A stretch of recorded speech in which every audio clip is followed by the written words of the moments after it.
President of the IIC, Ambassador Shyam Saran, our Director, Mr. Srivastav, distinguished speakers, Dr. Gopalkrishna Gandhi, and of course, the star speaker, Rami Chhabra, and dear friends.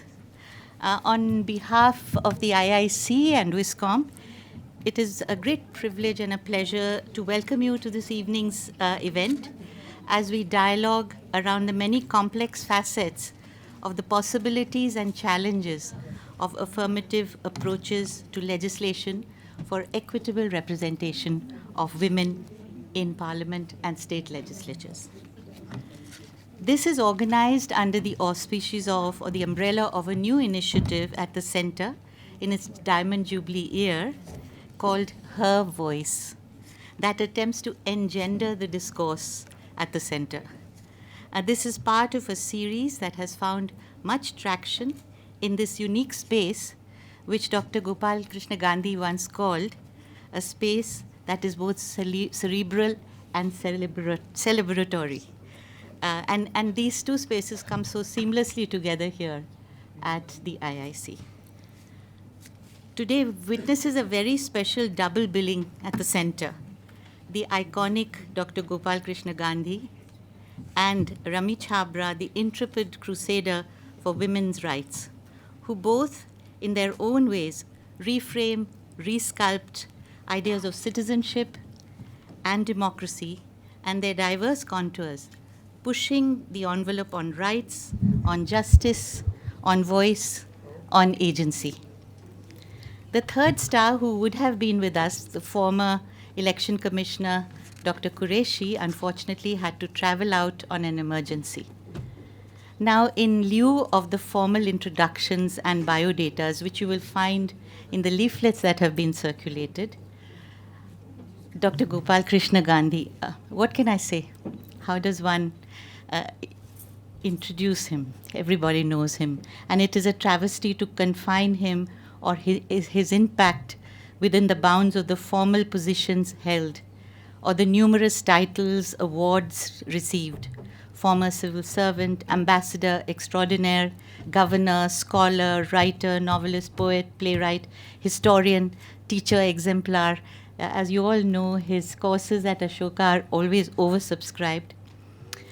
The person who went beyond family lineage to make his own music, incidentally also a connoisseur of the arts, a yogi, not a commissar, who stepped back from the seduction and fickle trappings of political power, refusing to be drawn into the raucous arena of political bargaining, especially when he was sought to be nominated for the presidency by the opposition parties.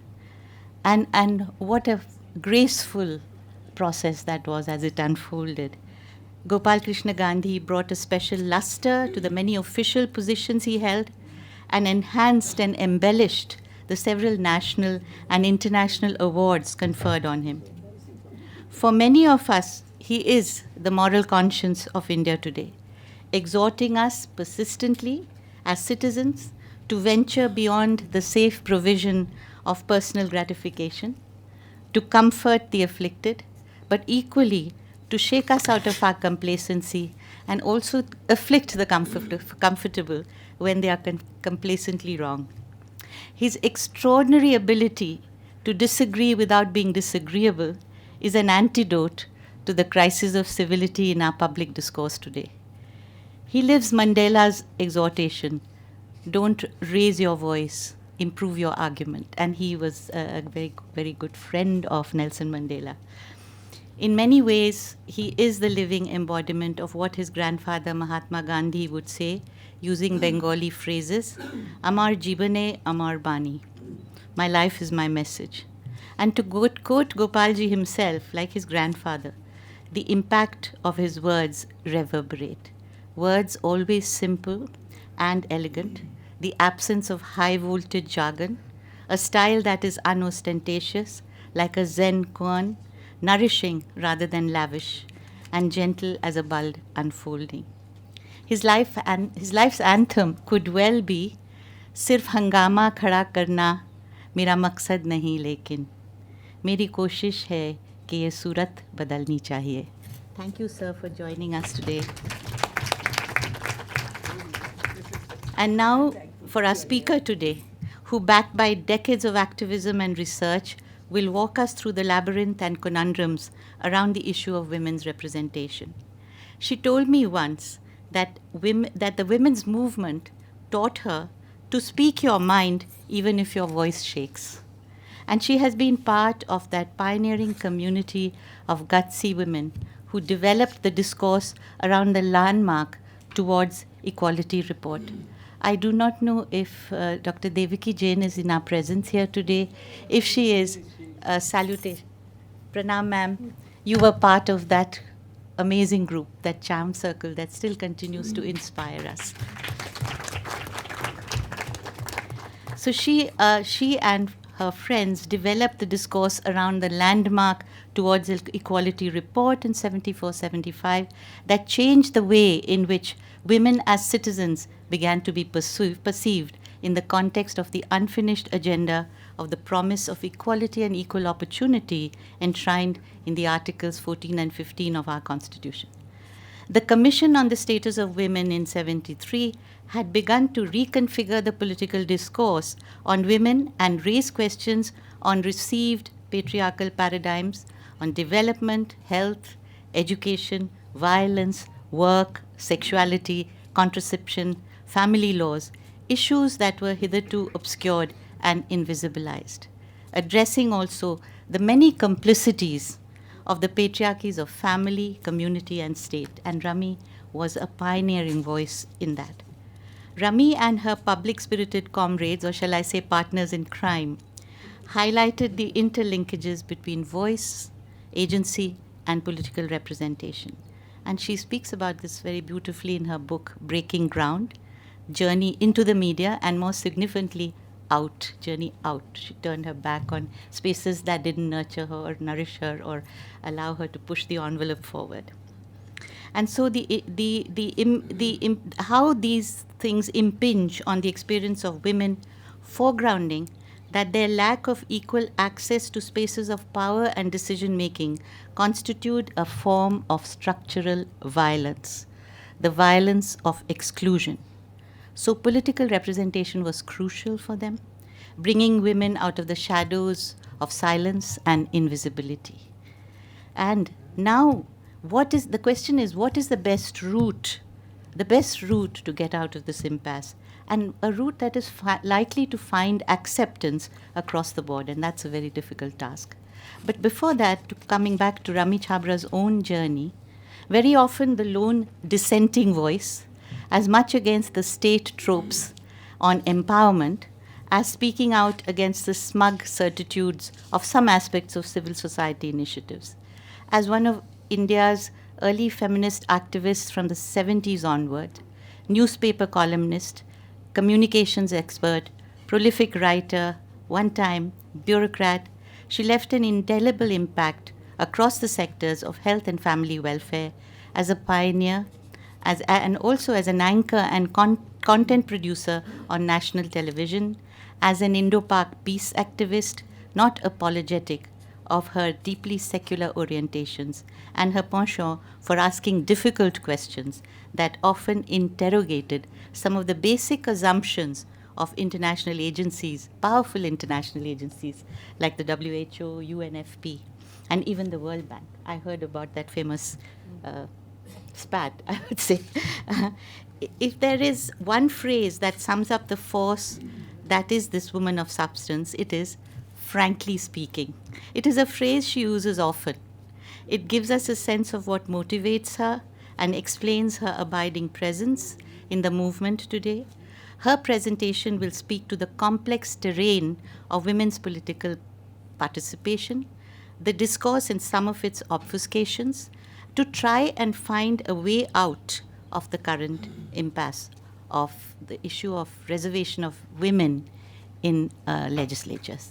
And hopefully it will explore hitherto unexplored pathways to break the polarities and the fractious debate around it. Gandhiji had, as you all know well, brought unprecedented numbers of women into the public sphere during the national movement, ever calling for the feminine energy to alter the ways in which politics is conventionally done. The 15 women from diverse backgrounds were actively present in all the debates of our Constituent Assembly. Immediately after independence, they also played a visible and impactful role in the international arena. Kamala Devi ji was one such outstanding example. Why could that energy not be sustained or further propelled after independence, or at least from the 60s, with vigor and attended political will? In its 75th year, India will have a spanky new parliament building with room enough to accommodate a large number of legislators, many more than there are today. So, in addition to the external facade, will the workings of Parliament become qualitatively different? Will it accommodate more women and also other voices? If so, what particular calculus will enable this? Will the delimitations of constituencies yield openness and space for affirmative action, quelling the anxieties of the privileged who will not voluntarily cede space? When we talk about women's representation legislation, will it be about substantive rather than formal or merely numeric representation in terms of revisiting priorities, not just the size of the table, but also the shape of the table? Can we reframe affirmative action beyond quota politics that homogenize women? How do we accommodate intersectionalities of class, caste, region without fetishizing them or creating fault lines around the narcissism of identities and use them as an excuse to shoot down an idea whose time has come? The percentage of women in the Lok Sabha has definitely moved up. It has moved up from 3.4% in 1977 to about 14.4 in the current Lok Sabha and around 10 in the Rajya Sabha. And yet, India is still worse off than 140 countries on the representation of women in parliament, where the average share is about 24.6. Bangladesh has 21, Nepal 33, Sri Lanka, of course, is much less, Bhutan 17, Pakistan 20, Afghanistan before the Taliban had 27%.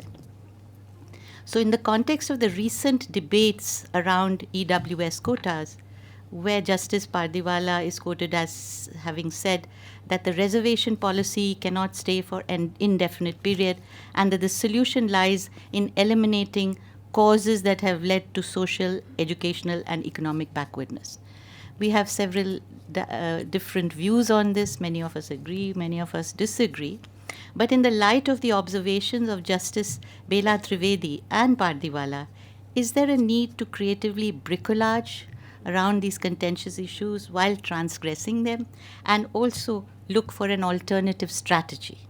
The quota for SC/STs in Lok Sabha and state assemblies were earlier envisioned to end in the 80th year from the commencement of the Constitution. That has changed.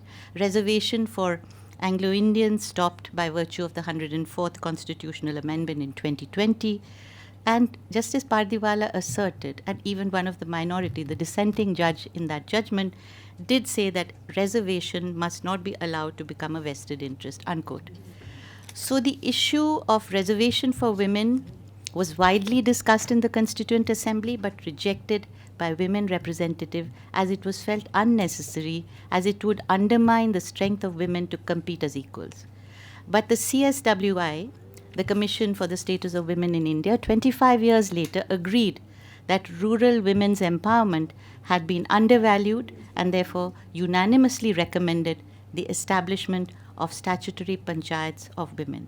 However, it upheld the Constituent Assembly position that no reservation at this point was necessary. However, the 73rd and 74th Amendment pushed that idea further, and you know how PRIs changed the whole political fabric at the local governance level.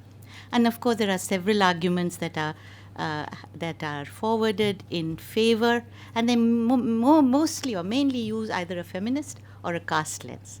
And those in favor argue that parties are reluctant to sponsor women because of the overall patriarchal nature of our politics, that reservations would increase the presence of women in one go and do away with inhibitions arising from their earlier minority status and lead to increase in political participation. And their presence would inevitably bring about a qualitative change on the nature of debate and directions of policy. But the question will be, will they indeed speak with a different voice, or will they be co-opted into the patriarchal norms that we find unabated? And arguments against them will, of course, be that women cannot be equated to socially backward communities. They are not a socially homogeneous group, and we all remember Sharad Yadav's infamous statement of the Parkati Mahilaएं, who would not be truly representing the masses of women in India. Second reason is that the interests of women cannot be isolated from those of the socio-economic, cultural strata that they are embedded in. Because this would demand from other groups and communities, this could bring up demands from other groups and communities, and that could lead to a threat to national integration. So in the current climate, heavily weighted towards uniformity, one language, one nation, one examination, is the atmosphere conducive? Would new rules of the game be required to fulfill the mandate of equality? Is there no alternative? Yes, the alternative still seems to lie in women's activism, with women like Rami continuously pushing the envelope, exhorting us to think of creative solution, reclaiming citizenship, voicing democracy, even as the 108th Amendment Bill gathers dust. The other arguments of sameness versus difference is something we are all familiar with, and the crucial conundrum always remains, how do we maintain the delicate balance between seeking equality and recognizing difference? And that still remains a core paradox. And how do we ensure that the reclamation of democracy and the exercise of citizenship, where women as citizens are concerned, will bring a new energy into the new Parliament building? So finally, as we all agree that women's reservation is not about adding women and stirring, neither is it about women speaking about women's issues in Parliament, only women's issues in Parliament. It is about creating a new lexicon, a vocabulary for a new social compact, collaboratively with men, to assert inclusive democracy, citizenship, and human dignity as the mantra for the Republic in its 75th year and beyond. I got these extra minutes to speak since one of our speakers had to leave. I don't know if it was fortuitous for me, and thank you for your patience. But over to Rami Chhabra. Thank you. And before I start, may I ask the management to get hold of some more chairs, because I see a lot of people going away from the other side and others crowding at the door. So some arrangement please be made to accommodate them. Thank you. Thank you, Dr. Gopinath, for your very kind words and for that extensive background that really makes it much easier to present the issues that are there. And thank you, Dr. Gopal Gandhi, for your presence here. It affirms the importance of the subject that I'm about to address. India at 75, imperative, alternative, affirmative legislation for women's equitable political representation. And I want to thank each one of you, President Shyam Saran, President of IIC, the director, so many distinguished faces, and each one of you distinguished in your own right, who are here to give me cherished support. Thank you very much for being here. And I'm particularly pleased that although we are getting overcrowded, that we are not meeting in the Kamala Devi block as it was originally scheduled, but moved here, because while that commemorates Kamala Devi ji's memory, it is this old building that really resonates with her spirit. That outstanding woman who could challenge Gandhiji himself to say why are women not being included in the Dandi March. And on another personal note of nostalgia, this room holds for me many memories, the Indo-Pakistan dialogue, but more relevant to today's topic was that in the January of 2009, the late Justice Rajinder Sachar and I jointly convened a meeting here on the request of the then chairperson of the Parliament Standing Committee on Personnel Grievances, Law and Social Justice, who had heard me on this alternative and had felt that there was merit in it and had therefore requested dialogue to further promote it with civil society. And we met here with the chairperson, the vice chairperson, and other members of the committee also participating, and then later at the Center for Policy Research. But then the chairperson himself was moved out, and a women's reservation bill votary came to the head, and all alternatives went up in the air. So now, before coming to the subject, let me warn in advance that there is considerable background, complex and complicated. And therefore, I will have to go back and forth, and I may be a little longer than what you think, and I will ask for a patient hearing, because this is not a sound bite, but a deep dive into what has been happening, and hope that we can do something to still change a very challenging situation. So we come to, first of all, I want to recall that it was Lokmanya Tilak who said that political action is far more important for empowering women than even social reform. And it was Gandhiji himself who said, there is no hope for this country in salvation. I paraphrase the words. There's no salvation for this country unless women take part in public life. And Gandhiji described politics as a snake that was coiled around the body, with which one had to wrestle. And he wrestled so imaginatively that he mainstreamed what are called the feminine attributes, ahimsa and satyagraha. And that is what brought millions of women out from their homes into the streets and became the game changer in the whole freedom struggle. And because of that, we went on to a constitution, no strident suffragette call like the West, but the constitution said for itself, complete equality for India's citizens. And not only complete equality, but it put in clauses that said affirmative action as and when needed to actualize that goal. And yet, 75 years later. But there is good news. There is hope around the corner, as Dr. Gopinath said just now. No, but before that, I do want to do, the slides remind me that I missed out on something. And because the freedom struggle, the women partnered in that way, well, there was Hansa Mehta walking into the Constituent Assembly, holding the flag of India to present on behalf of the women of India. And that itself is a symbol of how much the women had come forth at that time and were acknowledged.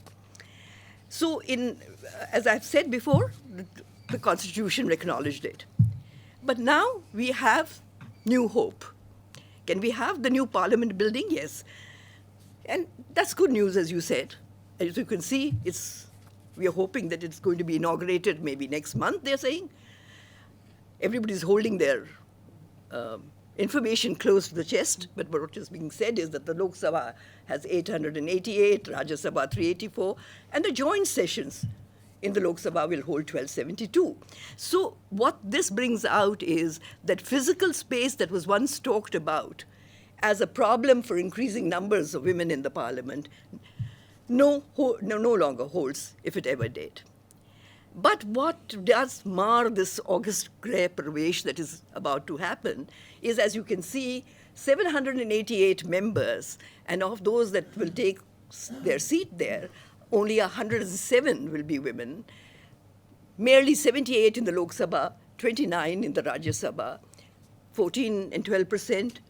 Dr. Gopinath said that these were higher figures, true, But sad still, when you count Vidhan Sabha women members, the total score dwindles down to 9% of all MPs and MLAs. 75 years later, this is glacial gender progress. But, you know, women seem to have a poor chance of getting out there to get their space. 726 contestants from amongst the women only out of 8,054 in the last general elections, although 78 became winners. Now, that is 1 in 9 succeeded, as against 1 in 16, as far as the men were concerned. But despite, and this has been a pattern, throughout the elections, we find women have greater winnability. But despite that, you find BJP gave 56 seats to women, 365 to men. But of the 56, 41 were won across. And this is being called as a strike factor, that they had a strike factor of 74% against 66% for men. Now, Congress fielded only 52, but even their 6 had a better strike factor than their congressmen. Only 2 regional parties, the Trinamool Congress and the BJP, gave 1/3 of tickets to women. 21 from Trinamool Congress and 9 became victorious. BJD gave 7 and 6, but all 6 were from scheduled tribes. As far as the small scheduled tribe constituencies, but the smaller parties, hardly anything, or if anything, people with only dynastic links. And as far as independent women are concerned, well, it's either nothing or abysmal now.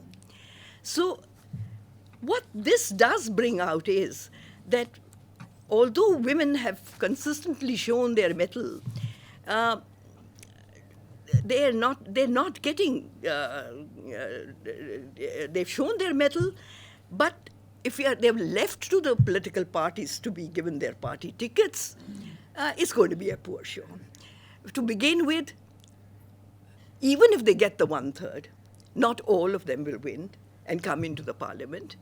And so the numbers can never be what we want if we had a legislation that really militates for them to come right through the door.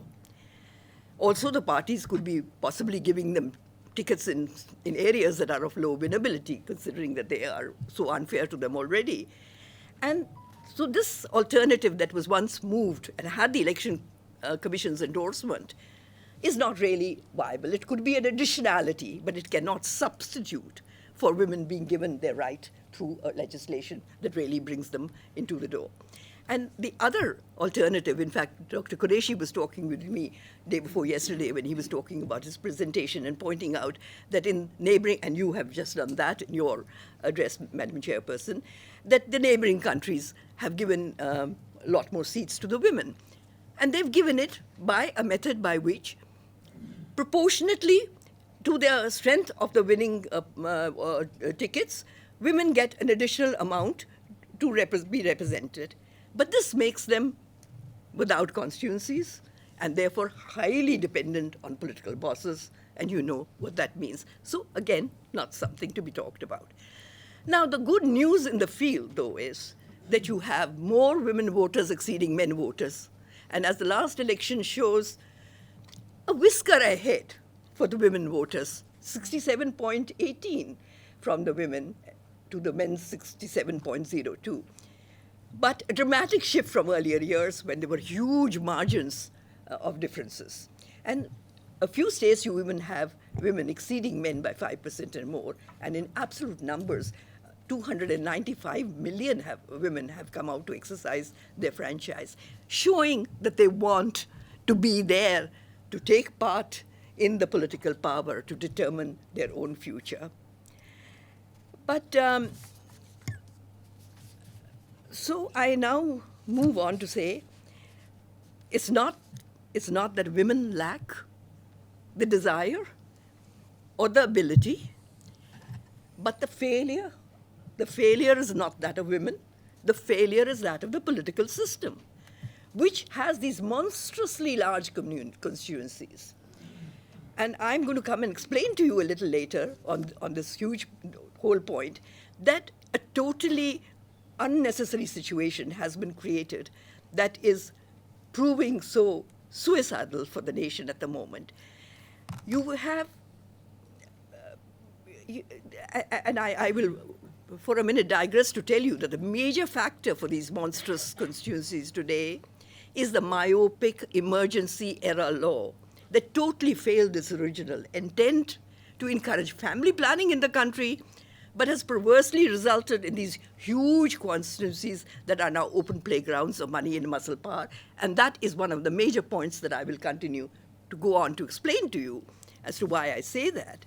But what is happening in this situation is that you have more and more MPs that are coming in, first of all, as the the amount of money that a contesting candidate can spend right now is actually, the ceiling is actually now beyond the means of any upright citizen. What to say of women who don't have even that 1% minuscule share of property ownership that is supposed to be the global figure.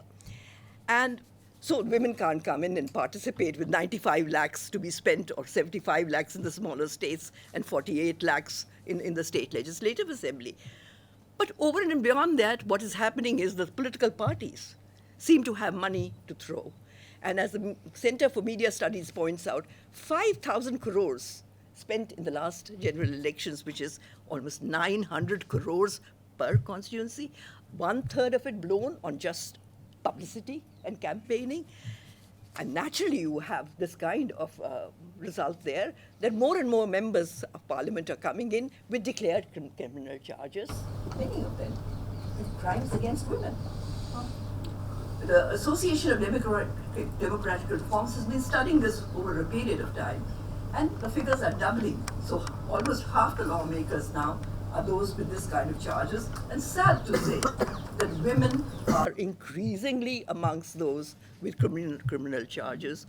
Only 10 in 2009, but of the 77 that were analyzed in the last 2019 set, 31% came out with criminal charges. So this is scary. So what do we do now?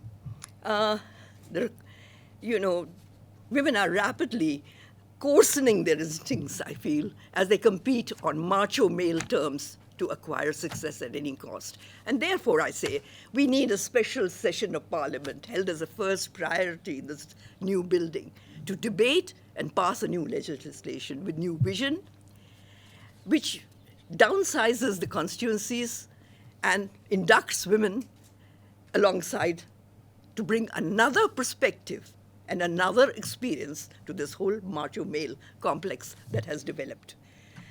And finally, I want to say there is that opportunity that we're talking about, doing this now, must not be lost on reviving that lapsed, jinxed Women's Reservation Bill, which has really retarded gender equality, and I will go on to explain how. Because what I want to say is, since the ghost of the Women's Reservation Bill rides again, it's first necessary to look back on what happened to it. And also, this whole artificial scarcity of seats, which has been created post-2000 delimitation, which has ballooned every constituency in the country to such unacceptable sizes, which, as recently the Nobel laureate Abhijit Banerjee described as the structural violence in Indian democracy. So, sure enough, as you also pointed out, in 1992, there was success with the 73rd and 74th constitutional amendments. It passed easily in Parliament. It didn't affect the parliamentarians directly. They had no idea. Elections had not taken place in the country for years in this local tier, and so it smoothly went through. And it brought 3 million women into the systems. And they have done so well that almost 20 states and UTs have so voted increase the reservations to 50%. So far, so good. But that was not to be the fate when the Women's Reservation Bill came in, and the attempt was made to upgrade women's presence in the two governance verticals that are above the local tier. 1996 was the first, then 96, 98, 99, 2002, 2003, 2008, extending over 14 long years, but no triumphant homecoming for this one. The 81st Amendment, as it was known when it started, with subsequently numbered, slightly tinkered avatars, which all came to be referred to popularly as the Women's Reservation Bill, and all had the same basic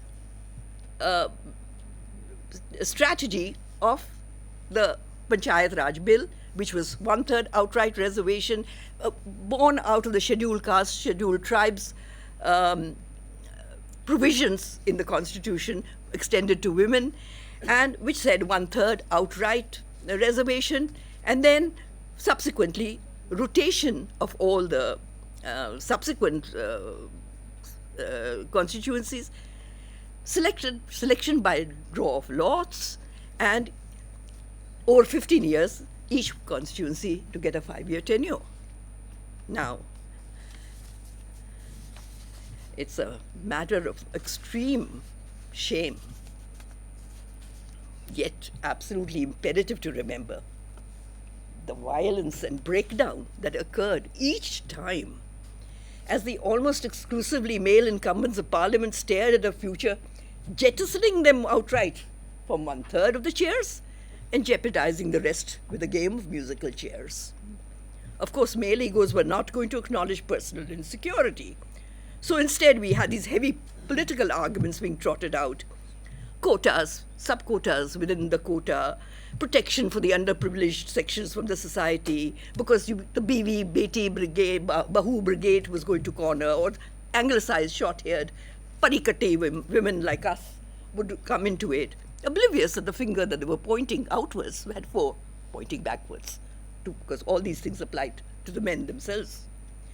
But from 1996 to 2010, this bill either yo-yoed or lay in hiatus through succeeding Lok Sabhas.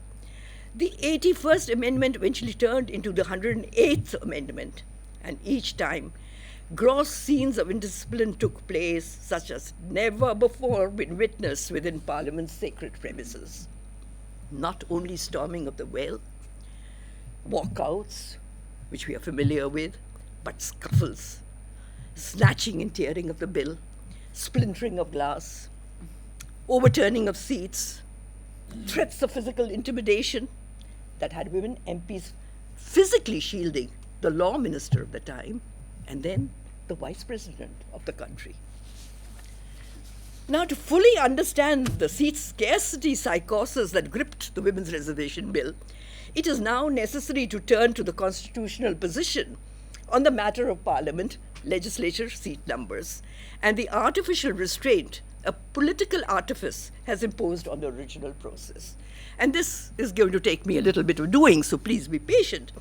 As you can see, the Constitution of India, Article 82, and we've highlighted there, that requires readjustment after each census of the allocation of seats in the House of the People to the states and the division of each state into territorial constituencies. And then Article 81 goes on to stipulate that it should be done in such a manner that the ratio between that number and the population of the state is as far as practicable the same between the states.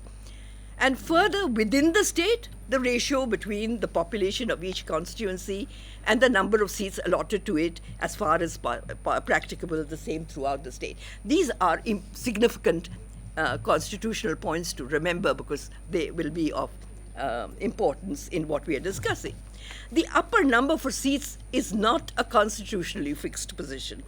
This is key to note because as you can see from here, the Constituent Assembly considered a minimum of 500,000 to a maximum of 750,000 as an ideal population constituency. Accordingly, in 1951, the 360 million post-independence population was carved into 401 constituencies, but with 489 seats. A crucial fact to note. the four, to which we will revert later.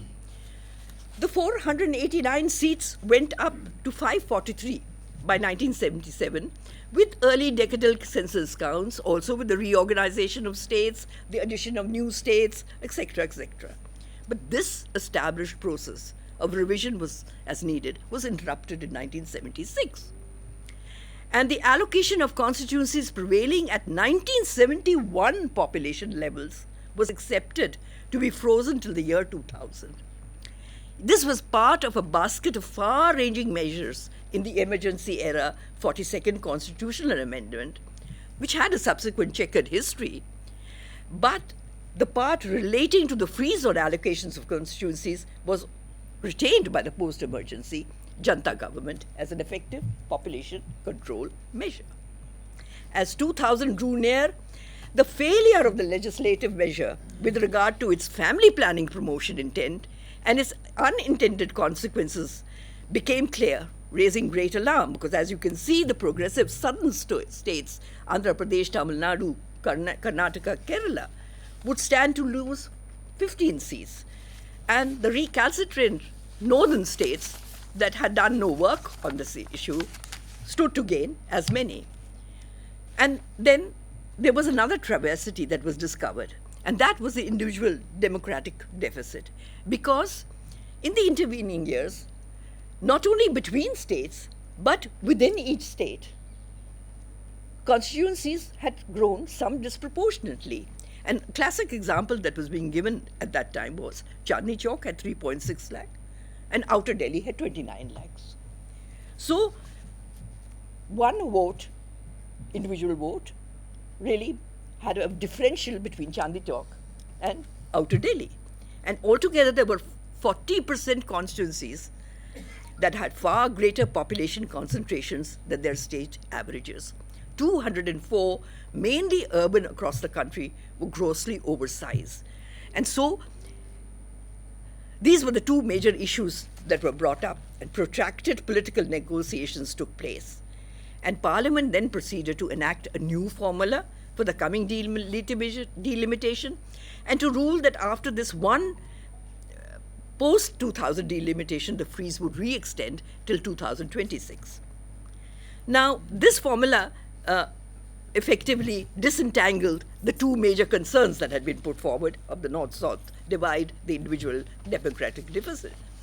And they recognized this pivotal point that the ratio of population and seats between and within states, as stipulated by the Constitution, must be held. So that was the solution that they came to.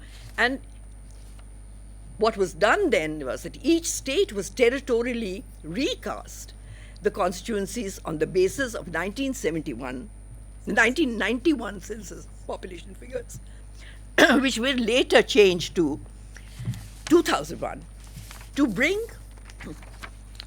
about both geographical coherence and greater rationalization of population numbers, while keeping the state allocation numbers, thank you so much, Mr. Gandhi, and while keeping the population numbers, while keeping the state allocation numbers and ratio principle intact.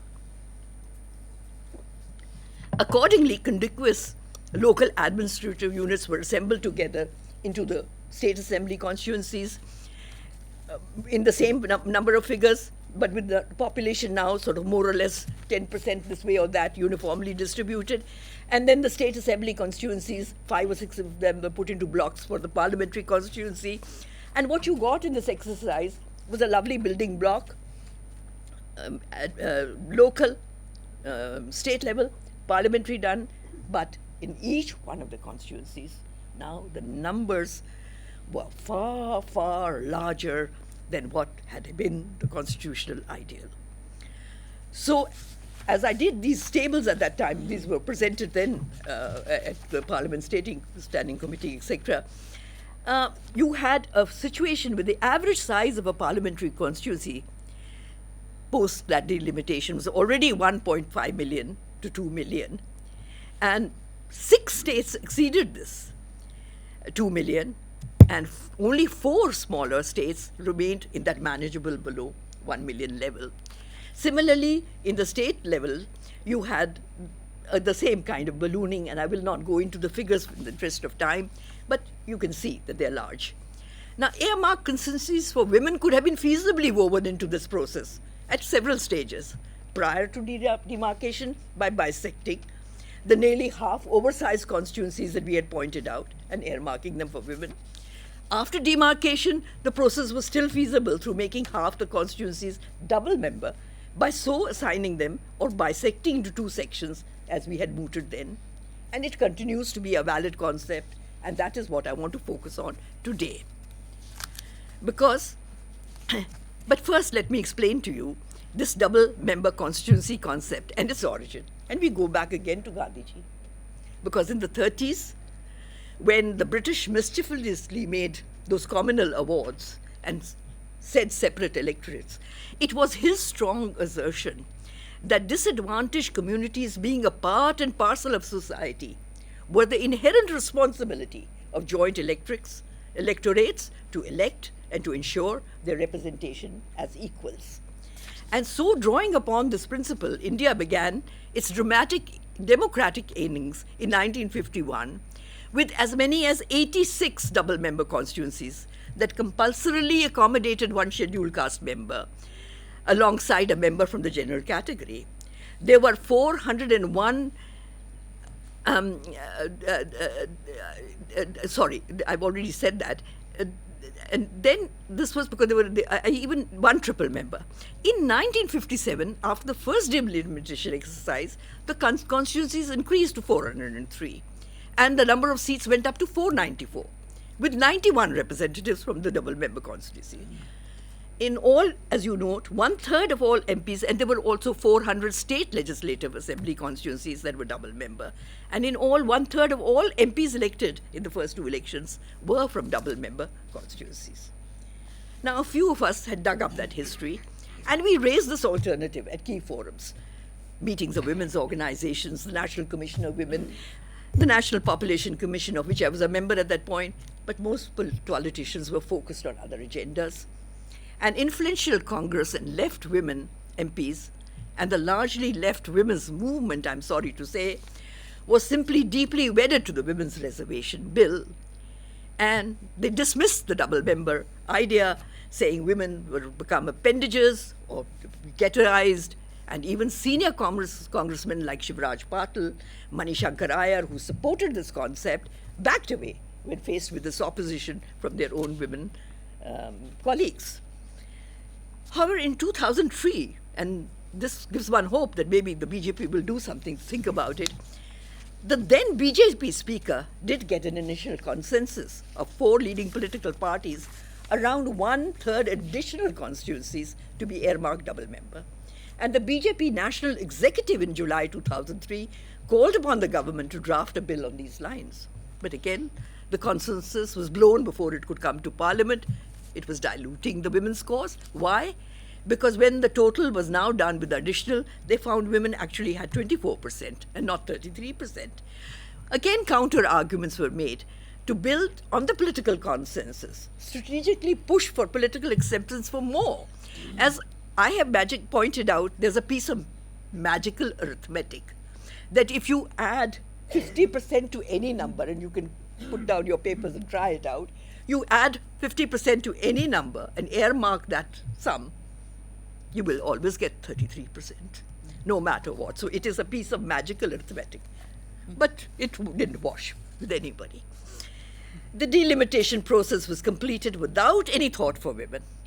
The Commission's delimitation order in 2008 was duly published, demarcating the new boundaries and population sizes, and meanwhile this bill languished, now under review by the Parliamentary Standing Committee, which I have mentioned at the outset, and the committee had public hearings on the matter, and our organization, STREEBAL, took the opportunity to bring this double-member concept before it. And I will now go into some detail on these maps that we have retrieved from the Election Commission archives, in fact, which are before you, to show you that they are there, still available. The basic argument that was made then is that subsequent to delimitation, each constituency, parliamentary and state legislative, stands meticulously mapped, with related detailed data computerized and accessible.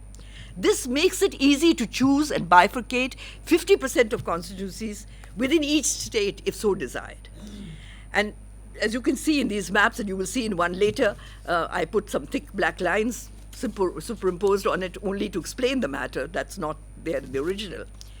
So the constituency could either be simply represented by 2 members, as it had been done in earlier years, or bifurcated, and each section assigned respectively to a woman and a man. Both ways, the minimum 33% can be achieved through the alternate process. Now, constituencies bisected for greater administrative convenience, demographic management, and gender justice continue to be within the fixed allocation on numbers, because you've not really changed the constituency. You only bisected it for administrative convenience. And the ratio remains intact. So a 50% increase in seats for each state on a pro rata basis of their respective share could not invite objection from any state that another state was getting a greater number of seats, because you can remember that when UP's 80 doubles or even gets 50% more, what shivers it sends down other people, other states. But here, the existing delicate balance is not disturbed in any way. And then the remaining 50% of constituencies in each state could remain open for both men and women to compete equally for the single seat. Women, therefore, would have further chance to increase their numbers as equal players. A switchover of the 2 sets, double to single and vice versa, after a designated 5 to 10 year period, could provide the perfect balance and equal opportunity, allowing women to become accomplished players before the next delimitation. The argument found merit, and so the discussions came here, which I have talked about earlier, but were dumped. And so, the Women's Reservation Bill, please can we move to that one? Yeah, passed in the Rajya Sabha in March 2010. Please, 10 more. The Women's Reservation Bill passed in the most acrimonious circumstances. The chair of the House, the then Vice President, was threatened with physical intimidation, and 7 members had to be expelled before a near midnight vote gave it safe birth. Now, according to the rules, a Rajya Sabha bill does not lapse. Nevertheless, the same has to be sent to be passed by the Lok Sabha, then receive presidential assent to become law, as we all know. Since its passage in 2010, the 2 Lok Sabhas have duly functioned. Their full terms have been dissolved. And with the Lok Sabha dissolution, all pending matters end to.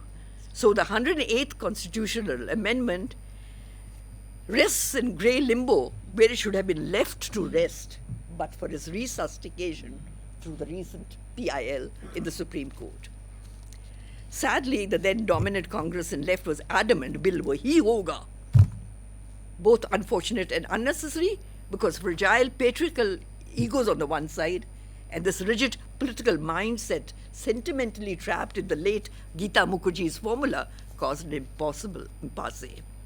So colossal energy was misspent on pushing a flawed design through Parliament, which has proved counterproductive to women, because one generation, if not 2, has irrevocably lost the chance to participate in the 5 general elections and many more state elections that have been held since then.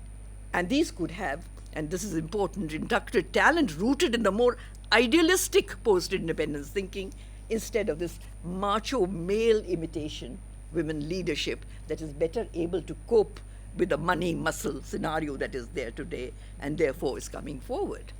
And so the question is, do we continue to push on that dead-end path which placed us and will continue to place us, men and women, in conflict or in cohorts for corruption? Or do we look for alternatives that harmoniously, seamlessly achieve gender justice and more? So, as already seen, the first 2 elections had 1/3 of all MPs from double member. This establishes the constitutional validity and precedent for the strategy. And Gandhiji's basic argument that joint electorates underline its equality ethos, so it answers that question of ghettoization and appendages as misperception. But the question that does need answering is, why were they abolished in the first place, if all this was there? For this, let me share with you the less known information about the politics that caused that constitutional change. A leading congressman Shri V.V. Guri, then who went on to become the 4th President of India, was defeated in one such double-member constituency by a scheduled caste person. The court rejected his plea that as one post in that double-member constituency was already filled by a NSC, he was entitled to the other as a general category person next in line to the scheduled caste member who had actually won the 2nd seat. And that old court ruling also provides yet another positive precedent that it removes yet another miscommunication that women need not be restricted from open competition if they get reserved one of 2 seats. So thereafter a political hullabaloo followed, and I'm afraid I'm going to have to dwell a little bit more on this to come to our point, because this is the crux of the matter now. The Abolition of 2 Constituencies Act was passed in 1961 because it was then argued that the constituencies were in excess of 1 million population and so were proving difficult to handle. They needed to be reduced in population size and recategorized as single-member constituencies. So this past logic that passed that act now offers a convenient mirror model and methodology for the reversion of the position to 2 representatives in one constituency, this time with 1 woman.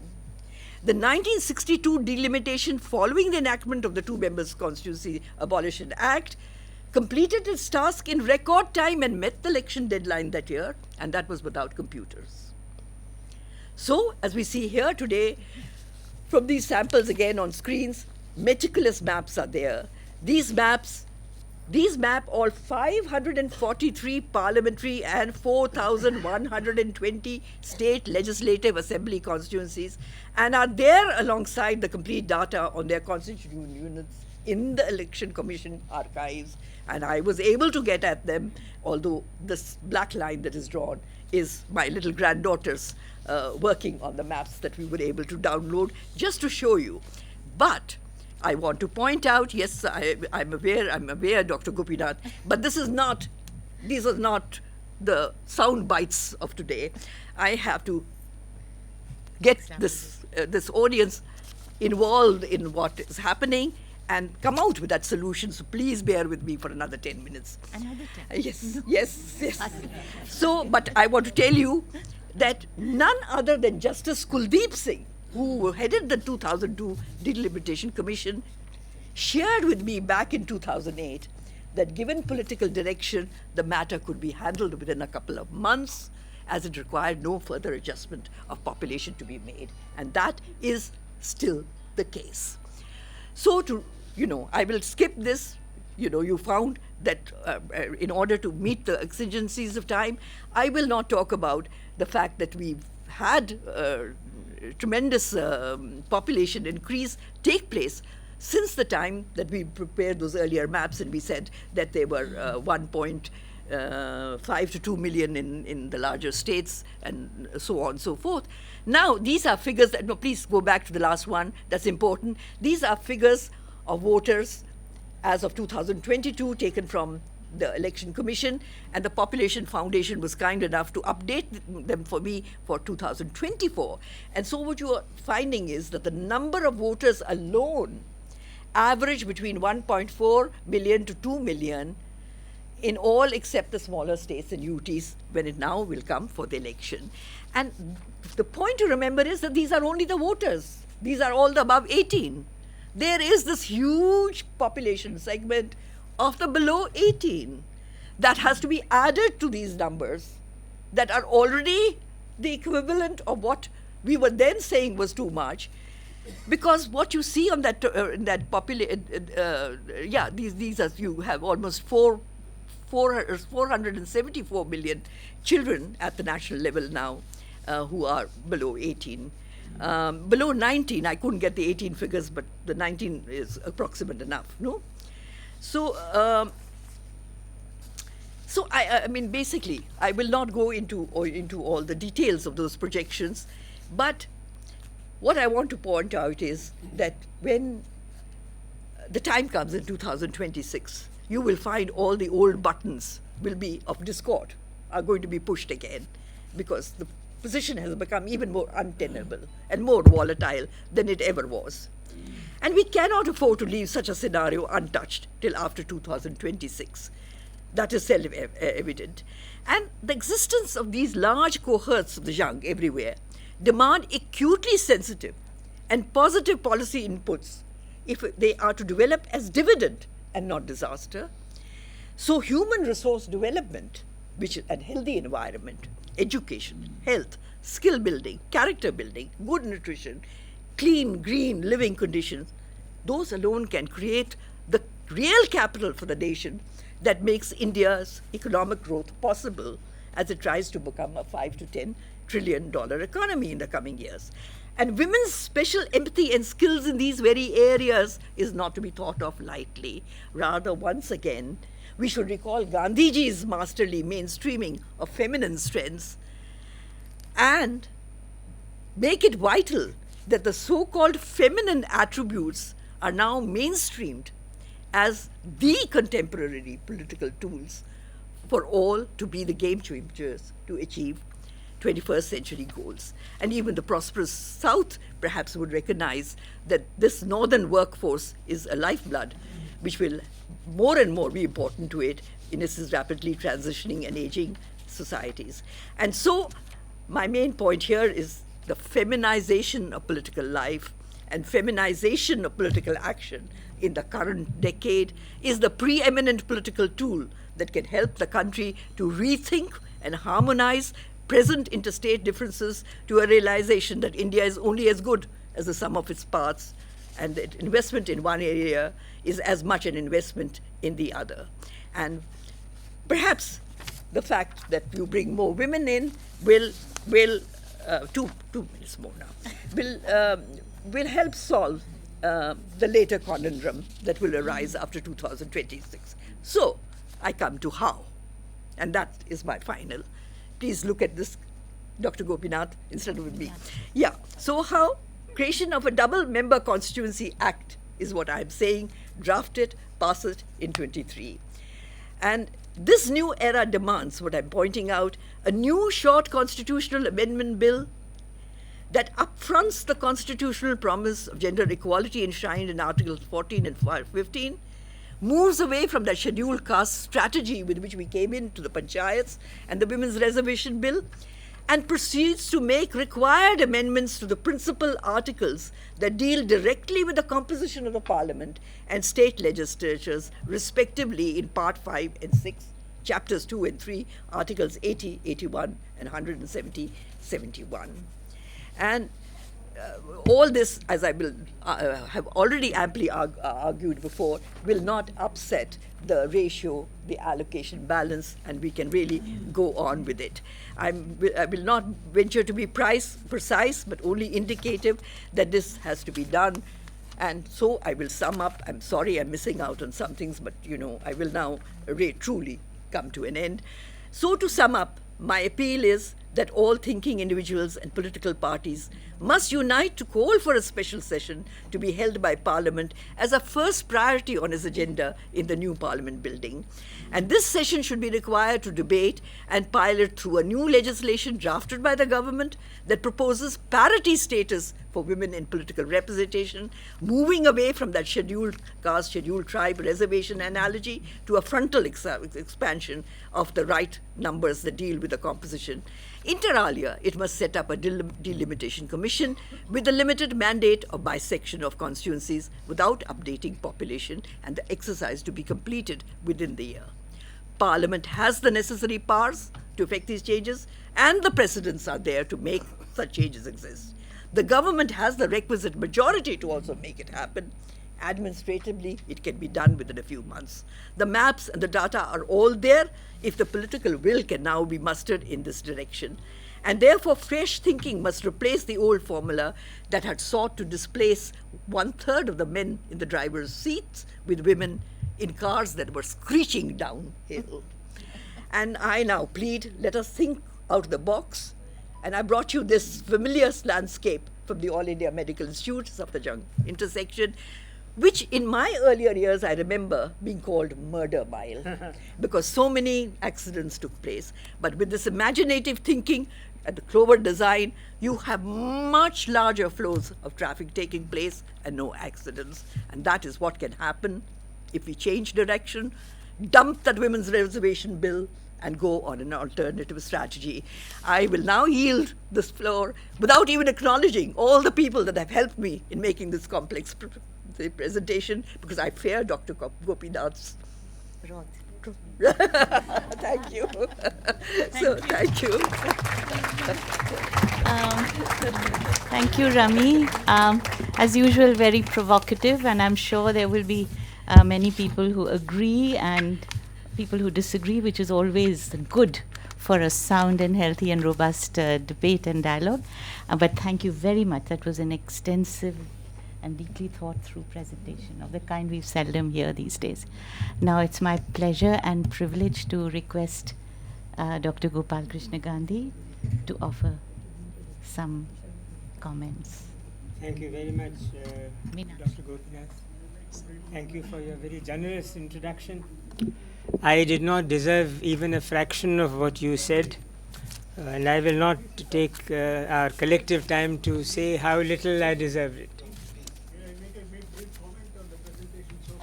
We'll open it up to questions later. We'll just open.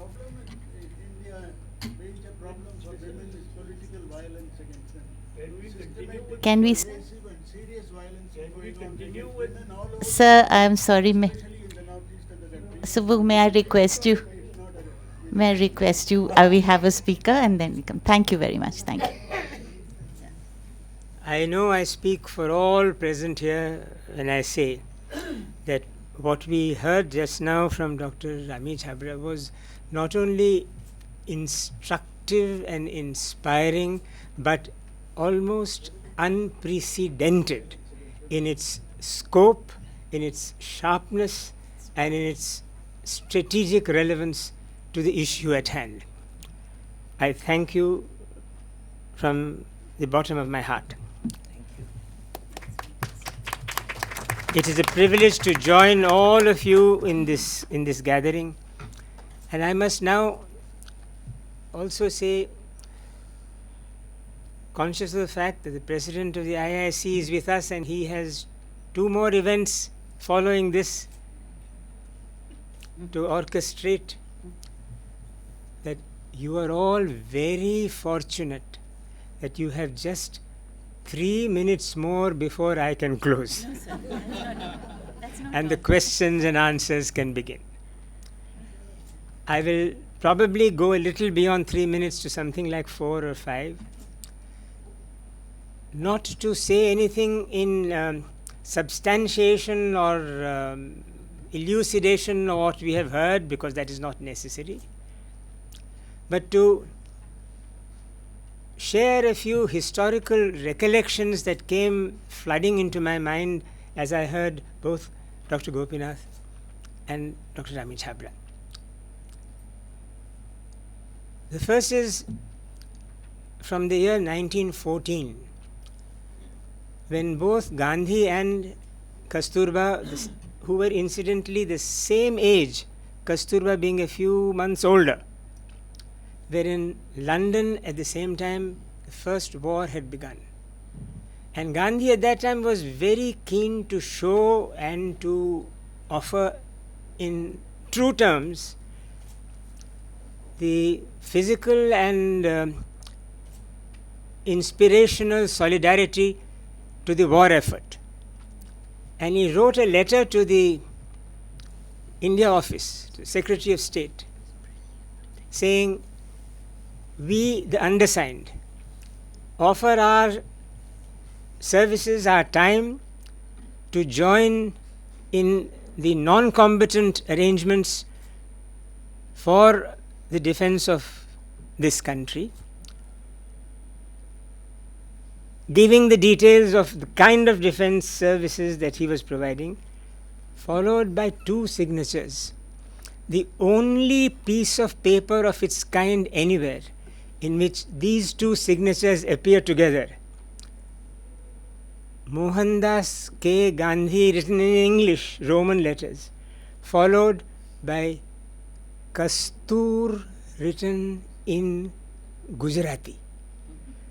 These two signatures are at par and together. And I think that made a huge statement. That piece of paper has been recently acquired by the National Archives. And when I saw that signature, these two together, I said, my God, there's some reason why this man thinks his wife is more than equal to him. If he can say, my wife and we are both offering our services to the war effort. 1931, London again. He is now attending the second roundtable conference. He is speaking for the Congress. He says, I am representing here the Congress. I am not speaking as an individual. I cannot speak as an individual. I can only speak as a representative of the Congress. And he is immediately challenged by those who say, you can't speak for India. You can speak for the Congress, but not for India. Because we are the princes. We are the scheduled tribes. We are the scheduled castes. We are the minorities. So there was Jinnah. There was Baba Sahib. There were princes. And then Gandhi responds by saying, maybe, but with me and on the same page as with me here is Sarojini Naidu, who represents 50% of the population of India.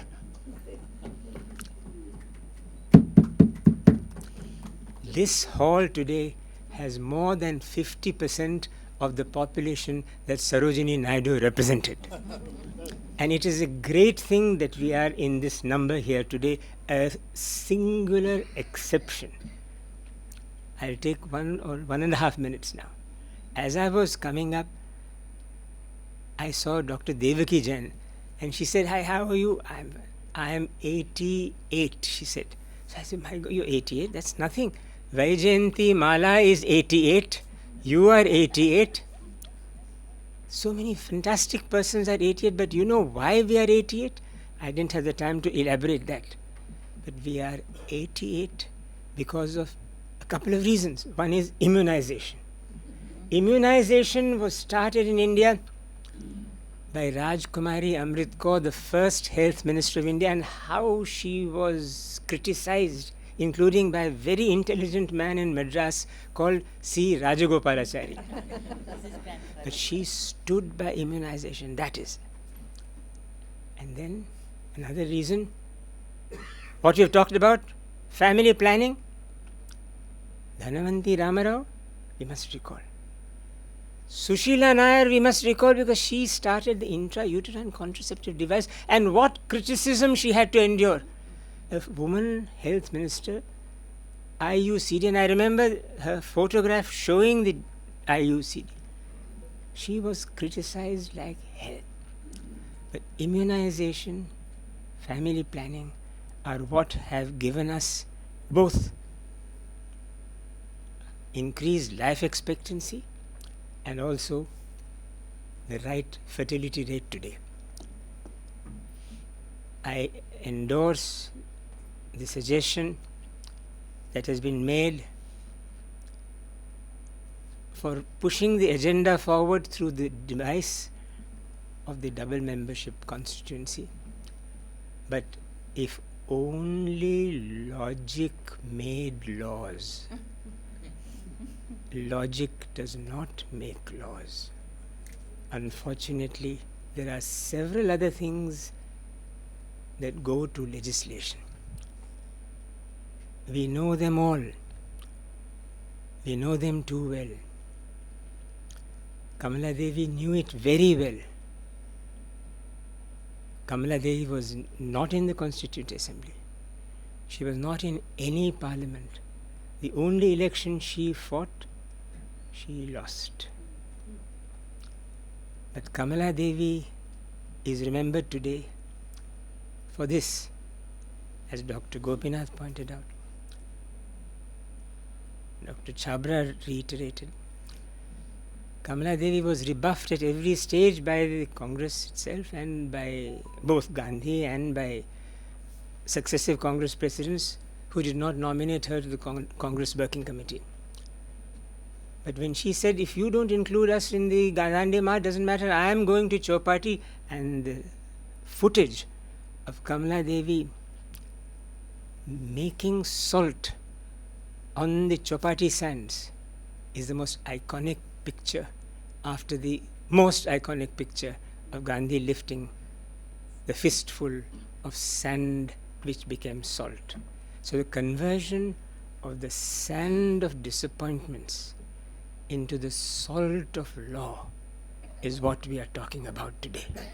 And may Kamala Devi Chattopadhyay, Sarojini Naidu, and Hansa Mehta, who at the drafting stage of the Universal Declaration of Human Rights got the first sentence changed. Devaki, am I right? The first sentence changed, where it said all men. She said all men to Eleanor Roosevelt. All men. This is Hansa Mehta speaking. That has to be amended to all human beings. So let the numbers bloom, but let the voice remain firm.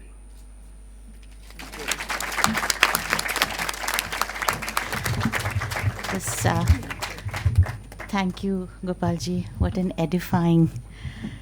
I mean, you always leave us speechless, and thank you really from the bottom of our hearts for your insights, for sharing, and also for reminding us of the rich history of women's engagement in politics.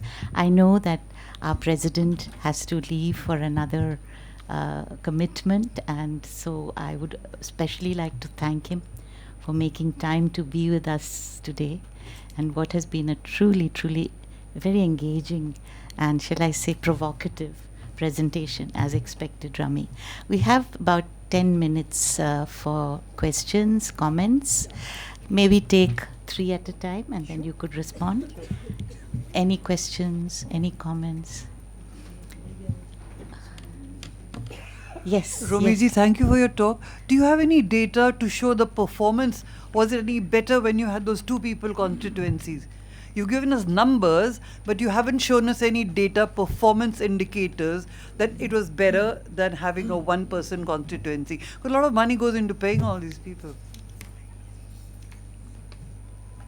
Any other questions? May I ask? Yes, sir. You Yes. have shown a criminal of 43% Parliament. Is it both for male and female, or what is it for male and female? Have you heard the question?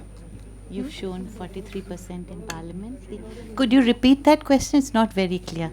43% criminals in the Parliament, both male and female, how much male and how much female? No, differentiation. Okay, we can wait for that. I'd like to request the President, if you have any, Ambassador Saran, any observations? Or any, I think there was another, yes, thank you.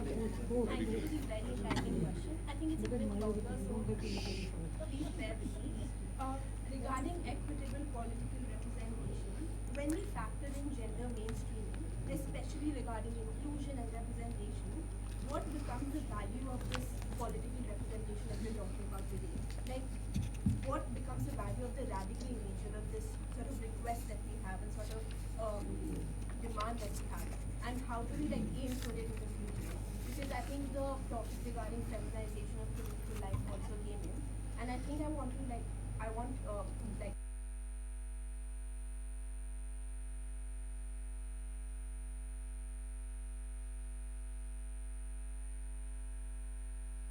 Parliament, both in the civic sphere, yes. So,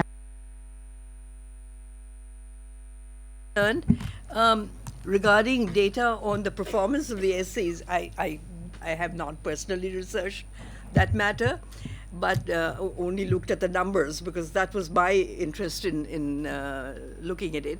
But I think the fact that you have the single member constituencies for the SCs and STs continuing and increasing. In fact, in the 2001 delimitation, the SC and ST lobby was strong enough to ensure that while other constituencies were delimited according to what the original figures were, in their case, the numbers allocated to them would be enhanced. And they got 4 or 5 seats. I don't know the exact number, but at this moment offhand, but they got more because their lobby was strong enough to do that. So that is one aspect. As regards your question on this, I have the data right here with me. See, the total number of MPs that were analyzed was 539, and of them 43%, 462 men, of 462 men, of which 2009 had criminal cases, and 77 women were analyzed, out of which 24 had criminal cases, 31%. This is the Association for Democratic Reforms that has been working on the issue for the last 15, 20 years. I stand by this data. And sorry, what was the third question? It was, yeah. Sorry? So regarding equitable political representation, when we factor in gender mainstreaming, what does the value of this representation look like, and what does it become? What does it talk about the, let's say, radical nature of what this representation was to begin with? How will How it, do we envision it in the future? in other words, how will it impact the quality of political life, the reservation? By women? By women. Well, you know, as I'm afraid I may be shortcut on some things that I had to say, but the major point that we're making is, why were we talking about bringing women into parliament and state legislatures? Because there was this strong feeling that there was another perspective and another experience that was not being factored in, even by the best of men. It's not as if to say that men are not. In fact, my point on this, although I have talked a lot today about male macho, etc., because that really pertains to the military industrial kind of complex that is developing, and the men that are promoting that kind of atmosphere and the women that join into it. But otherwise, I do think that really it's the Gandhian way of comradeship between men and women. But to get back to your point, there is, even with sensitive men, Gandhiji was the first to note that Kasturba had lot to teach him. So, you know, there is another experience, and that is what has to be brought in. And this is what the ESCAP, the Economic Social Council of UN, cross-country analysis, has pointed out that unless there is at least a minimum of 30%, the women's voice is not given effective expression, because what happens, and we have all felt this ourselves, when you are the pioneering lone person, you may occasionally become provocative, but many times you just sit quietly back because there are too many men speaking, and you just wonder whether what you have to say, which may be totally different from what they're saying, has any relevance. You lose the confidence and the self-esteem to do it, and therefore this critical mass that has been talked about. And the bottom line of that is that the critical mass must come in, and so we're talking about numbers, but equally important, another perspective, another experience. And my sadness at this moment, and I too am turning 84, so I have lived a full life, and my sadness at this moment is that the kind of women that we started out working with don't seem to be there anymore, or at least I'm not seeing them. The women's movement, like the freedom struggle, came with an element of sacrifice. What can you do? What can you put into the kitty? Not the loaves and fishes have to be distributed. So a totally different mentality is beginning to take hold, and that's why let's move fast. Let's move forward before all that we stood for is lost. Yes. Yeah. Always. Anjali? And Smita, of course, please. Yes.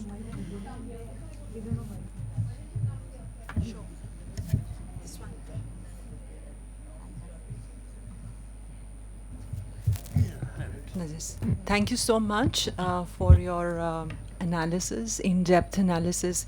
You know, I mean, at the end of the day, it seems to me that everything boils down to the way we think. No matter, you know, the law, irrespective of the parliament, and it is about people and it is about the way we think.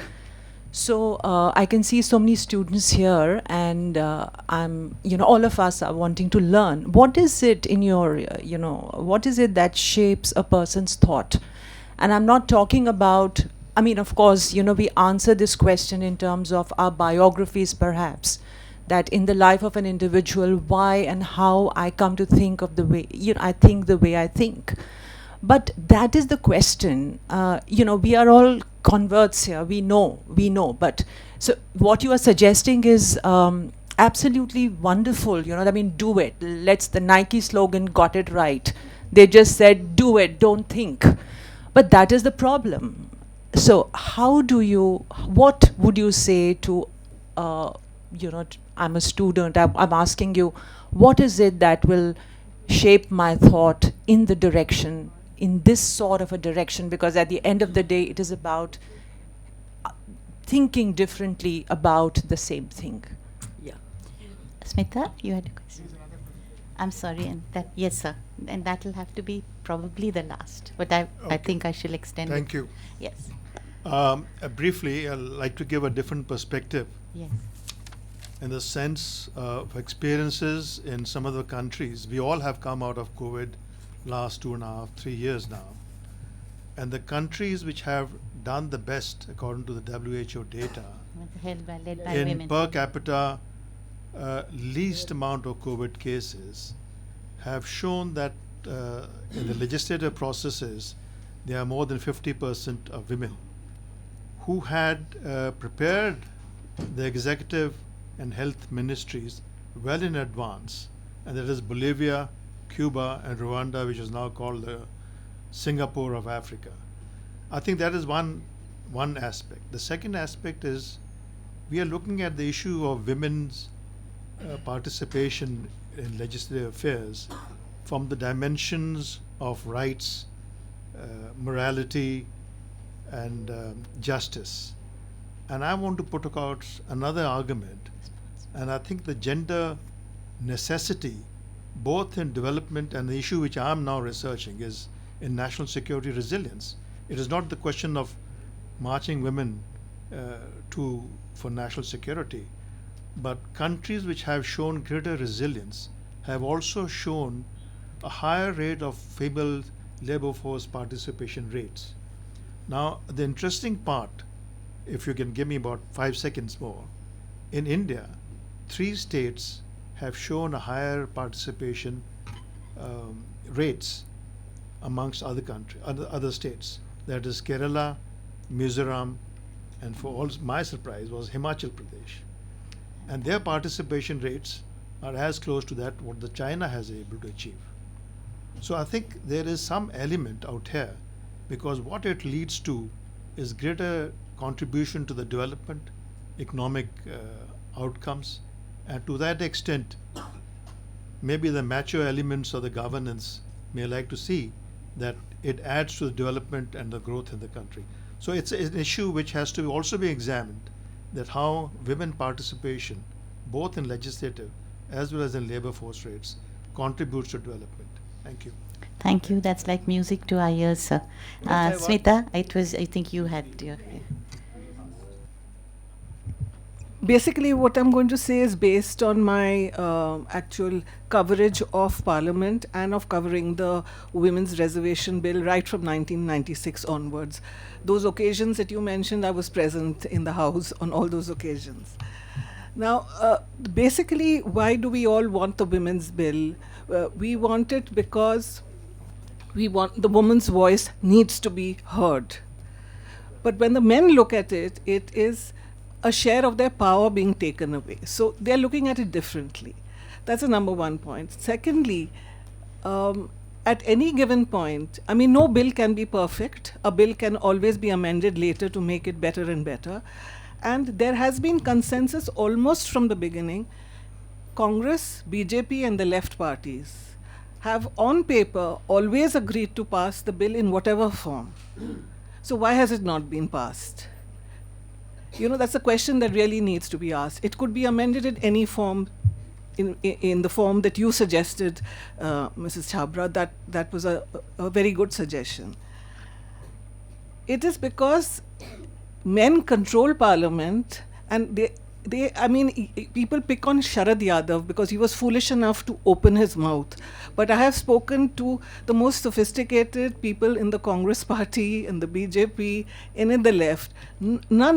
I can tell you that not a single one of them is actually in favor of getting more women into parliament. And that is the basic problem. It is not the form, whether you bring a double member constituency, 1/3 constituencies, or you add 1/3 extra seats. And finally, I just want to mention one woman MP.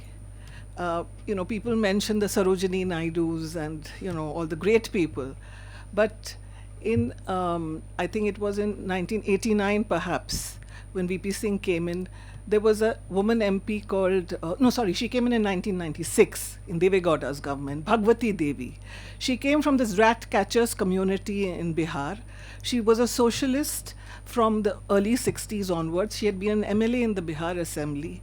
Her entire possessions could be, fitted into a little case this big. And I remember her talking to the other women MPs one day in the Janata Dal office about this very women's bill. And, there was Pramila Dandavate and people like that. And they were all talking about what we need to do next. How should we mobilize people? And she heard them all out. And then she said, listen, believe me, I have been fighting, from a very young age against all kinds of manners, all kinds of oppression. ये आपको लड़के लेना पड़ेगा. You cannot ask for this politely. So, thank you. Very much. Rami, would you like to respond? Yeah. Well, first of all, to Smita, this is, you, in the first instance, I think you're verifying some of the things that I said that, yes, you witnessed. In fact, I searched to try and bring a couple of images, but I think Parliament has seen to it that they're not available anymore. So you don't get to. So I'm glad that you are testifying that the veracity of what I have said, and it really answers the point that you yourself have raised. You provided the answer to it, because why do not men want women to come in? And that's the key point I have been raising. You've come up with a defective formula that was telling 1/3 of them to go away and the rest to remain in suspended animation because they didn't know when they were going to go away. So naturally you had their hackles up. Instead of an arrangement that, as I think Manushi headlined one of my articles at the time, bake a larger pie. So if you'd baked a larger pie, there would be more cake to give round, rather than sort of pushing the men out and wanting to get in. So I don't think men per se don't want women in. They don't want to be moved out. It's as simple as that. And therefore, when we talk about a double member constituency, it would be an easier formula. And as you saw during the freedom struggle, women came out in the millions, and they were, men and women were comrades. There was no conflict. And again, another point, in those days, women had security. They were out in the streets, but nobody dared lift an eye. Because the men that were out there were as protective of them. And, this was genuine comradeship. So, it really is, when we go into that area, we're talking about Parliament changing itself, but then we have to change the field, which has changed so dramatically from what it was when we were there. In fact, if you ask me today, what I say is, what do I value the most from looking back at my youth? And I would say it was an age of innocence. We were protected. And thank God for that safety. So we want to bring some of that back. We can't bring the innocence back, but, on another area altogether, again, as Dr. Gopinath pointed out, I've been that uncomfortable voice much too often, who eventually got pushed out of practically every committee because I was opposing so many things. But I have been saying from mid-90s, that for God's sake, the porn that is coming onto your television and internet and mobile phones, what is this doing to change the environment around in which men and women can't then function in a decent manner, and do something about it. They are now coming up with laws. They should have regulated it 30 years ago. So some of these changes, it's a bit like the overall environment, the pollution that is killing us today. We built it up over a long period of time, and the same thing we've done on the social side. So it's a long battle, and it has to be fought, and we will fight it. And the beginning is to fight with numbers coming into the top policy-making places. You can't let that go. That's one. And what would I do to try to bring that differently?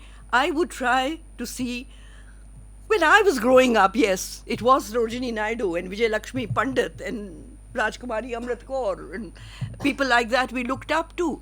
And there was no way but our thinking had to be oriented, or Kamala Devi Chattopadhyay, for that matter, or Pupil Jayakar. And you had to wear the handlooms and the handicrafts that are in your house today. There was no alternative. You were sort of schooled into that way of thinking because that was the environment around. And today, and I know, Shyamji, you're going to have to head that way soon, we have Bollywood triumphing over everything. And we have Bollywood in the auditorium right now, and I'm very grateful that you're still finding time to be here with me instead of rushing there. But if you go there, you will find there's no space. Absolutely. Because that is what people want today. There's been a complete change of perception, and the models that the young today have are what we opposed unsuccessfully for a long time.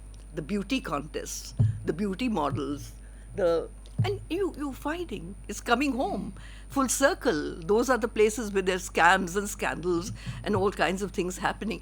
So it's a long battle to restore the sanity that should exist in the field and is not there anymore, and which leads to the lack of security, literally physical security, that prevents then women, the ordinary woman, from coming out to do what we like. And we can talk about increasing women's participation everywhere, but there's also a counter problem going on of women going back into their homes because of the insecurities that are arising around us. So the battle has to be on many fronts, and that's why we say at the policy level, parliament, state legislative levels, where they make the policies that then create the atmosphere all around, we've got to do that first and foremost. What else is it? What did I leave out something? There's Can I just speak, adding to what you said, Yeah. that men have to help women and men have to encourage women. I know more of my judiciary than the parliament, but in general, Yes. putting in 47 years at the bar, I can say one thing very categorically: very few women help women. They try to pull them down. Why are we blaming the men? It's the women folk who don't let us come up. Not my time. My time was wonderful. But today, the women of today, Thank you. they are Very good of not you to be picking here up with the me. women for tomorrow. So it's the women who have to help women to come up. Women's empowerment will Okay. not come from men. Thanks, The Meena. empowered women have to help those Yes. women who need empowerment. Thank you. That's not happening. You said it, and I agree with you on that. Thank you very much. I'm afraid I'll have to close this session, exciting as it has been. I know all the young people, if it's very pressing and you can't just not say it, may I request this young man to also come in and just make a last comment here?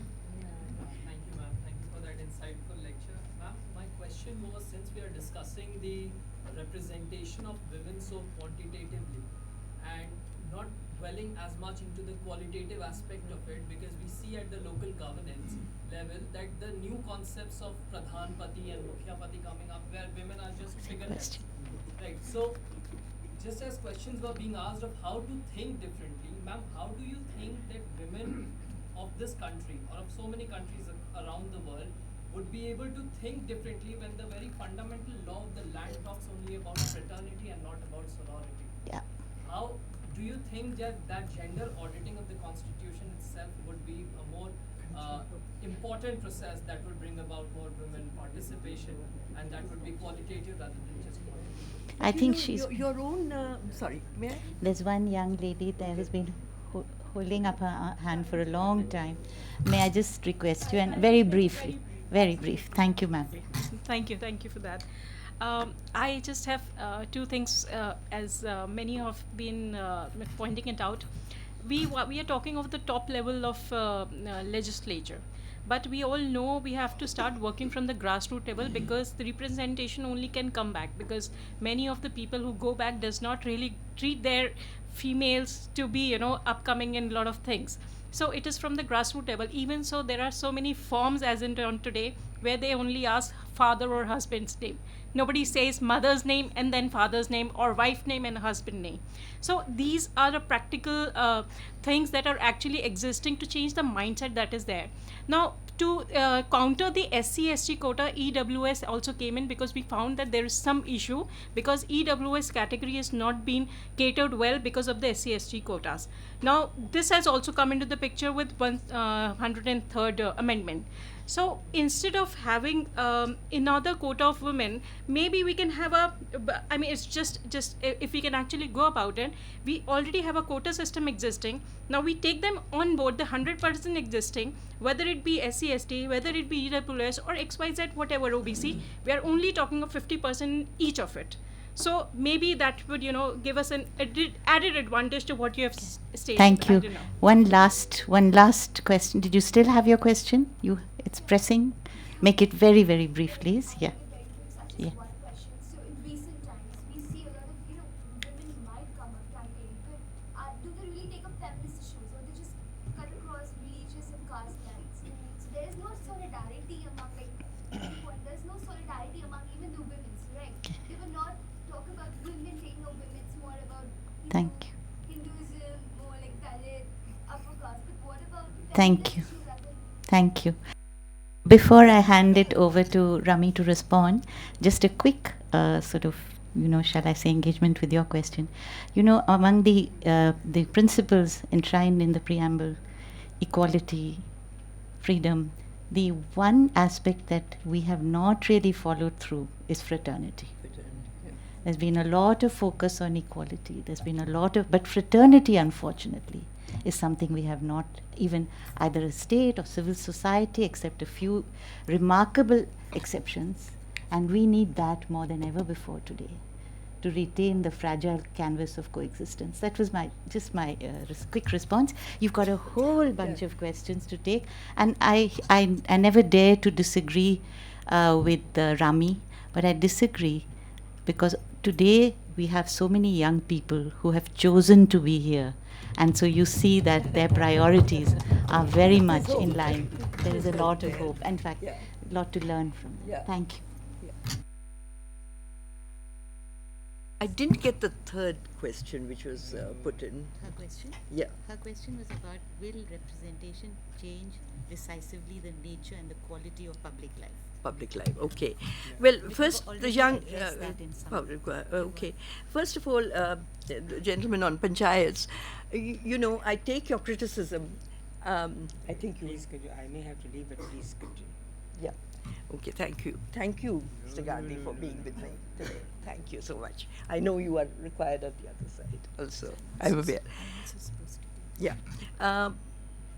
You yourself, you analyzed the panchayat thing and you brought up some issues, which I'm totally with you. Yes, when that bill was implemented, the initial hiccups were exactly that, the panchayat patis and the rest of it. But what has happened subsequently, with 3 million women coming forward there, the panchayat patis have gone. There are any number of studies that have been done since which show the impact that these women have been able to make in their local surroundings. And it is that reason why, as I said, 20 states and UTs have upped the reservation to 50 without anybody else asking them to do that. It's proof that when you get the women out, they do the work that matters in the immediate vicinity to the community around them, and change therefore comes. So that's, And so I go back from that to the other person who talked about quotas within quotas. And in fact, my plea is, for God's sake, let's not talk about quotas. That was what derailed the women's reservation bill in the first instance, because they said, yes, yes, yes, but if you want a women's quota, then what about the OBC within it? But what about the various things? Now what we're saying to that is that they really should not, it's not a quota, it's a right to begin with. It's not a reservation, it's representation. And it's not only 30% any longer, which they said was a critical mass enough for you to be able to speak. But we're now talking about equality and parity. And so, in that total, if you want quotas for men for OBCs, go ahead. We'll give quotas to women for OBCs. You want quotas for economically backward people in the men quota? Yes, we'll give them for women in the economic. But what happens to one happens to the other. There's no difference. And that is parity. And then the society begins to think, what does it want for itself? And what is consensus on that matter becomes the right thing to do. So, and the third thing, will it make a difference to quality in public life? Well, that is precisely why we are fighting that unless all the verticals are in line, certainly, those of us that have worked in the community know how important the grassroots is. But unless the top and the bottom are in sync, nothing happens. So if you have policies that distort the ground, what will people in the ground be able to do? Therefore, you must, this is only the beginning. We want to bring women into parliament on a parity basis, so that policy changes and laws come about that affect the everyday life experience of women at the ground level, and that they get implemented in that manner, and that another system begins to work. That's exactly the argument that one is making, that public life quality has to be improved, and you have at the moment a very flawed model, and all you are asking for is women, as I've said in my presentation, get into the driver's seat and just go downhill with them. That's not what we are talking about. We are talking about changing the course. Thank you. Yeah. There are many, many, many more questions, and we're running grossly out of time. But just to once again thank Rami for that really riveting, informative, alternative presentation. Just want to round up with a few comments. Will you give me a minute? Sure, only, of course. Only before you wrap up? No, go. Only to simply make those acknowledgements that I couldn't when I was finishing my own talk. And that is to say that, as you know, it's been said, it takes a village to raise a child. And it takes a multitude of institutions to be able to get at the complexity of facts and figures that made a presentation of this sort. And so I want to, first of all, thank the International Center and you personally, Meenakshi, Gopinath, for the honor and the privilege that you have given me to have this space, to have my say to the extent that I have been able to have, and to all the supporting staff of the Indian International Center that made all these arrangements, and including in that a big thank you to Usha Munshi, who's sitting here, our librarian at the IIC, who she and her team helped to sort out many of the slides that came on and the data that is presented to you. The Population Foundation, and before I go to the Population Foundation, a big thanks to the Election Commission, where to begin with I found I couldn't get past the gate. But finally, the Chief Election Commissioner himself became available, and once he became available, the green light went on. And so I thank the Election Commission and the Chief Election Commissioner personally, and the team of EEC people who allowed me to ferret out the data that exists in their archives and bring it out to the public, and the Population Foundation that helped to figure out some of the data that was given from the Election Commission to create the tables that unfortunately in this presentation we were not able to make full use of, but they were there. And last but not least, I have to thank my little granddaughter who's sitting here, who helped to download all these maps and drew those lines and held her Nani's hand through difficult computer exercises. Thank you very much. So thank you for giving me this chance. Thank you, Rami. I'd like to add my thanks as well to Tete, to the India International Center, of course, to Usha, because I must take credit for having guided or asked Rami to meet Usha, who opens many doors for so many of us. A big thank you. And of course, what can I say? This event would not have been possible but for my colleague and co-traveler, Seema Kakran, who's patiently standing near the door, and to Shilpi Shabdita, who worked tirelessly to curate this particular event, which has been a riveting one. Couple of quick comments. One is that the giving accommodation to women, accommodation, I use that with some caution, to women does not mean eviction of men. That's one. The second is that when we use the word mainstreaming, we have to be very cautious and careful, because we don't want to be mainstreamed into a dirty stream. We want to change the terms of engagement. We have to. And as Smita told us, there's this amazing example of this young tribal woman called Haimavati who wanted to stand for elections. Her mother was tribal and her father was not. The father had abandoned the family when she was about 3 or 4, and the mother had been the person who raised her. But when she submitted her papers, she was denied because technically, according to the law, and we all say the law is an ass, she was declared as a non-tribal. And so those are the travesties of law. So as was said, too much dependence on the law alone will not work. It needs the activism of people like Devaki Jain, whom we all honor today, just because she's honored us by her presence here today, and Rami Chhabra. Incidentally, all of you must read the bronze notebooks. You've always read the golden notebooks, right? As part of your feminism theory course. But look at Devaki ji's bronze notebooks, and it tells you what it is like to be part of the women's movement and the struggle. And they were comrades in arms. They were partners in crime. And so we stand on the shoulders of great women, post-independence, want to acknowledge them, want to acknowledge your presence here, and you have a world to win. So shed your chains, as Marx said. Get rid of your chains. You have a world to win. And good luck. Thank you. Thank you very much, Rami, for a most enriching, riveting, exciting, insightful evening. Thank you. Thank you all.